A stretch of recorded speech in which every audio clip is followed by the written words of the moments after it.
Hello বন্ধুরা, আমার ছোট্ট ব্লগ নিয়ে চলে এলাম। তোমরা দেখো, আজকে রাতের মেনু হচ্ছে গিয়ে আলু ভাজা, ডাল আর একটা সব রকম ঠান্ডার সবজি দিয়ে ভাজা। বলছে শাশুড়ি মাকে ভাজা খাওয়াবে, ঠিক আছে? তো ভাত ভাসানো হবে আজকে।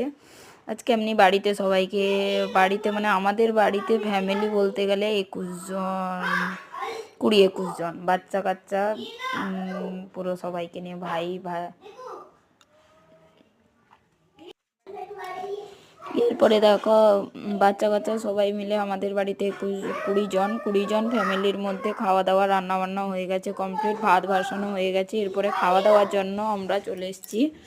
খাবার লাগানো হয়ে গেছে, পুরো মেনুটা দেখতে পাচ্ছ নিশ্চয়ই। সব কিছু আলু ভাজা, ডাল, শাকের তরকারি, মাছের কালিয়া, বেগুনি, পাঁপড়, টমেটো চাটনি।